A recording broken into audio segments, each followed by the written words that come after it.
We are studying the thermal basis. Lower part जो है troposphere, troposphere जिसका पूरा हीटिंग होता है from below. So the lower layers are a bit more warmer.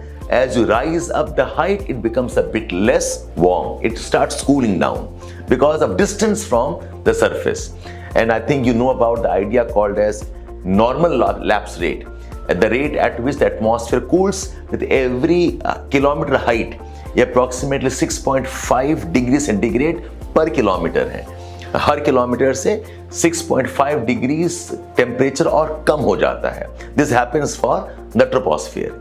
उसके बाद हमारा लेयर है स्ट्रेटोस्फियर. नाउ स्ट्रेटोस्फियर में क्या होता है, इसमें ओजोन गैसेस हैं. So ozone gases are capable of blocking the incoming radiations, जिसमें कि अल्ट्रावायलेट है. सो स्ट्रेटोस्फियर एक ऐसा लेयर है जो कि हीटिंग ऊपर से होती है, ना कि नीचे से.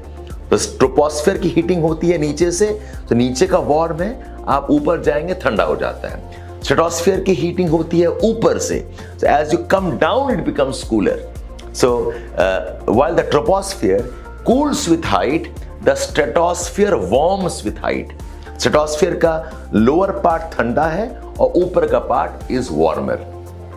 एंड फाइनली जो सबसे ऊपर वाला पार्ट है उसको हम बोलते हैं thermosphere.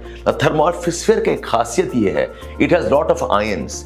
It has ions of oxygen, it has ions of different gases, split होके heliums के हैं, hydrogen है, nitrogen के भी हैं. So what happens is the thermosphere के जो ions हैं, they are capable of absorbing again incoming radiation. So अगर आप पूरे एटमॉस्फेयर की बात कर रहे हैं, by and large, bulk of the energy comes in, heats the surface and then the energy radiates out. लेकिन दो ऐसे लेयर हैं जो कि मैंने बताया, एक स्ट्रेटोस्फियर है और एक थर्मोस्फियर है. ये दोनों केस में the heating is from above. The stratosphere heats from above, it becomes cooler as a go down. Thermosphere also because of ions, it heats from above, it becomes cooler as we come down. And thermosphere और stratosphere के बीच में एक transition layer है. The transition layer is called as the mesosphere. आपको approximate height याद रखना पड़ेगा. So surface is 0, troposphere approximately 6-8 kilometre at the pole से as much as 16-18 kilometre at the equator होता है. सो ये डायग्राम आपने देखा है कि the slant line that borders the troposphere and the stratosphere. Stratosphere में there is heating with height and the stratosphere height होता है टिल अबाउट 50 किलोमीटर हाइट. और उसके बाद मेसोस्फियर है जिसमें कि again the cooling with height starts.